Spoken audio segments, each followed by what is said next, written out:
মাসের ব্যানার দেখে ঢুকে পড়লাম বারুইপুরের নলগড়া দুর্গা মন্দিরে, যেখানে ৫ নম্বর ওয়ার্ড পৌরমাতার তত্ত্বাবধানে মাসের অধীনে দুটি মহিলা গোষ্ঠী শারীরিক ও মানসিক স্বাস্থ্য সচেতনতার শিবির করেছেন, যা তারা প্রতি মাসেই করে থাকেন শুনলাম। আচ্ছা, আজকে আমি এসেছি বারুইপুরে, যেখানে অনেক মহিলাকে দেখলাম জড়ো হয়েছেন। আপনাকে আমি পেলাম, আপনি এখানে কেন এসেছেন? নমস্কার, আমি হচ্ছে টুসি সর্দার। আমি বারুইপুর পৌরসভার আরবান আশা, এবং আজকের এখানে এসেছি মাস গ্রুপের মিটিংয়ের জন্য। আমরা এসেছি, আমাদের মাস গ্রুপ হচ্ছে, এবার মাস গ্রুপ হচ্ছে মাস অর্থাৎ মহিলা আরোগ্য সমিতি সরকারি উদ্যোগে পশ্চিমবঙ্গের প্রত্যেক বাড়ি বাড়ি স্বাস্থ্য সচেতনতা ছড়িয়ে দেওয়ার প্রচেষ্টা। বারুইপুর পৌরসভার ৫ নম্বর ওয়ার্ডে আমাদের দুটোই মাস গ্রুপ আছে, একটি লীলাবতী মহিলা আরোগ্য সমিতি, আরেকটি হচ্ছে কল্পনা চাওলা মাস মহিলা আরোগ্য সমিতি। এদের কাজ হচ্ছে মহিলাদের মধ্যে মা হওয়ার জন্য বিশেষ সচেতনতা, সদ্যজাতকে যত্ন করা, ডেঙ্গু, টিবি, বিভিন্ন ভাইরাস ঘটিত অসুস্থতা সম্পর্কে সচেতনতা গড়ে তোলার জন্য। তো এটাই আপনারা কি বাড়ি বাড়ি গিয়ে এটাই প্রচার আমরা করেন? বাড়ি বাড়ি গিয়ে প্রত্যেকটা মেয়ে বাড়ি বাড়ি গিয়ে আমরা প্রচার করি। তো তার সত্ত্বেও আজকে এখানে কেন জড়ো হয়েছে? আজকের আমাদের বিষয় হচ্ছে কি হেপাটাইটিস বি, যেটার জন্য আজকের আমাদের পৌর আলোচ্য বিষয় শ্রীমতী আরতি মিস্ত্রি পিএইচএন বারুইপুর পৌরসভার স্বাস্থ্য দপ্তর থেকে এসেছেন। উনি এই সম্বন্ধে আমার তরফ থেকে অভিনন্দন। এইরকম একটা মিটিংয়ে আমি আসতে পেরে খুব ভালো লাগছে, যে মাস গ্রুপের একটা মিটিংয়ে আমি আসতে পেরেছি। আর আমাদের পৌরসভাতে কিন্তু ট্রেনিং হয়েছে, তাই তো?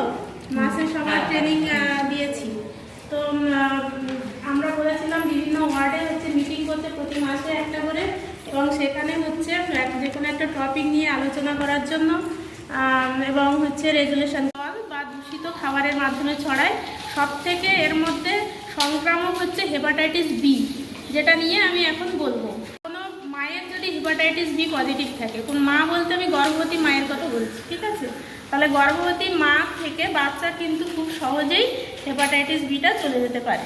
অবশ্যই হেপাটাইটিস বি টেস্ট করাবো যখন প্রেগনেন্সি পিরিয়ডে, তখন সমস্তই টেস্ট করা হয়, তার মধ্যে হেপাটাইটিস বি মাস্ট, ঠিক আছে?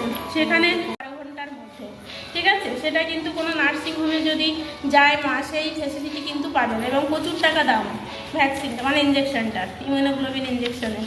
তাহলে কোনো মায়ের যদি পজিটিভ হয়, আপনারা জানতে পারেন, তাহলে অবশ্যই আমাদেরকে রিপোর্ট করবেন, এবং সেই মাকে কিন্তু সব জায়গায়, যে কোনো জায়গায় ডেলিভারি করানো যাবে না। কোনো বিশেষ হসপিটাল, ধরুন আমাদের বারুইপুর হসপিটাল একদম কাছে, এইখানে আগে থেকে ইনফরমেশন দিতে হবে যে আমার এরকম হেপাটাইটিস বি পজিটিভ মা যাচ্ছে, তার সমস্ত কিছু কিট দিয়ে, যেগুলো আবার আমরা সেগুলো আর ইউজ করবো না, সেই ডেলিভারির সময় যারা ডেলিভারি করাবে তারা সেই কিট ব্যবহার করবেন, এবং সেগুলো আবার ঢেলে দেওয়া হবে বা ডিসকার্ড করা হবে প্রপার ওয়েতে। বাচ্চাকে কিন্তু আমরা হেপাটাইটিস বি ইঞ্জেকশন দেবো, ঠিক আছে? সেটা হচ্ছে 24 আওয়ার্সের মধ্যে একটা হেপাটাইটিস বি ডোজ দেওয়া হয়। সেটা কিন্তু কোনো ছোটোখাটো নার্সিংহোমে গেলে কিন্তু পাবেন না। যদি কোনো সরকারি হসপিটালে সব জায়গায় দেওয়া হয় হেপাটাইটিস বি ইঞ্জেকশন বাচ্চার, জন্মের 24 ঘন্টার মধ্যে, ধরুন শিশু মঙ্গল, সেখানে পাবেন। কিন্তু কোনো ছোটোখাটো নার্সিংহোমে গেলে কিন্তু এই ফেসিলিটি পাবেন না, এবং 24 আওয়ার্সের মধ্যে না দিলে কোনো কাজ হবে না, ঠিক আছে? এর কিন্তু পেন্টাভ্যালেন্টের সঙ্গে হেপাটাইটিস বি ইঞ্জেকশনটা আমরা দিচ্ছি, ঠিক আছে? এটা হচ্ছে বাচ্চার উপায় আর কি, আমার টিকাকরণের মাধ্যমে এই সম্ভব। এছাড়া আর কি, যে হচ্ছে ধরুন কারোর লিভার ডিজিজ আছে বা HIV পজিটিভ, তো এনাদের মধ্যেও কিন্তু প্রচুর পরিমাণে হেপাটাইটিস বি স্প্রেড করে খুব তাড়াতাড়ি, বা আনসেফ সেক্স যারা রেড লাইন ওয়ার্কার আছে তাদের মধ্যেও খুব তাড়াতাড়ি এটা ছড়ায়, এবং এটা HIV থেকেও কিন্তু বেশি মারাত্মক, এবং সেরকম কোনো ট্রিটমেন্ট নেই, যার জন্য আরও ভয়ের। আমাদের দেশে প্রায় 4 লাখ মানুষ প্রতি বছর এই হেপাটাইটিস বি ভাইরাসের দ্বারা আক্রান্ত হয়।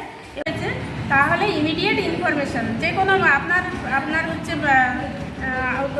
ওয়ার্ডের আশা দিদি আছে, আশা দিদির মারফত আমাদের কাছে খবর চলে যাবে, এবং আমরা কোন হসপিটালে ভর্তি হতে হবে বা কোথায় যেতে হবে আমরা পুরো গাইড করব, এবং হচ্ছে ওখানে গিয়ে সমস্ত যে কিভাবে সেফ ডেলিভারি হয় সেটাতেও আমরা কিন্তু আগে থেকে প্ল্যান করে ওই মায়ের বললাম যে যেখানে ধরুন ফ্যাসিলিটি নেই সেরকম, হ্যাঁ, তো সেখানে ডেলিভারি করানো যাবে না ওই মায়ের, কারণ খুব তাড়াতাড়ি মানে খুব এইচআইভির থেকে অনেক বেশি এটা খুব তাড়াতাড়ি স্প্রেড করে।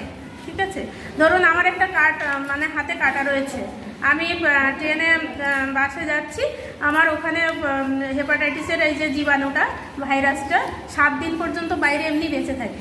ঠিক আছে, তাহলে কোথাও ওই লেগে আছে ট্রেনের কোনো জায়গায় বা কোনো একটা জায়গায়, বা চিরুনি ইউজ করতে গেলেও কিন্তু অন্যের চিরুনি আমি ইউজ করছি, আমার কাটা দাগ রয়েছে কোনো একটা জায়গায়, থুতুটা বা যে কোনো ধরনের মানে আমার শরীরের ভেতরের রস যদি ঘাম থেকেও হতে পারে, হ্যাঁ, সেটা যদি অন্যের শরীরে যদি কোনো কাটা জায়গা দিয়ে যদি প্রবেশ করে সে ভাইরাসটা, তাহলে কিন্তু আমি আক্রান্ত হব। ঠিক আছে, আর সেরকম সেখানে আমি অ্যাওয়ারনেস ক্যাম্পে এসে একজনকে পেলাম। দিদি, আপনার নামটা যদি বলেন। হ্যাঁ, বিথি নস্কর। হ্যাঁ, আপনি এখানেই থাকেন নিশ্চয়ই?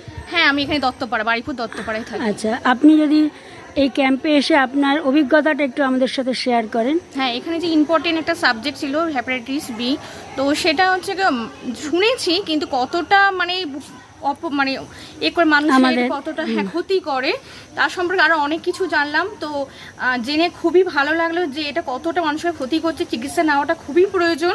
তো আমাদের এখানে এই ক্যাম্পে মানে সেই চিকিৎসা পদ্ধতি বলে দেওয়া হয়েছে, আর যদি কারো কোনো প্রয়োজন হয় বা এরকম হয়ে থাকে, তো সেই জন্যে আমরা পাশাপাশি সবাইকে বলবো, জানাবো যে আমাদের এখানে ক্যাম্পে খুব ভালো সুবিধা পাওয়া যাচ্ছে, তো সবাই যেন সেভাবে এসে সুবিধাটা গ্রহণ করেন।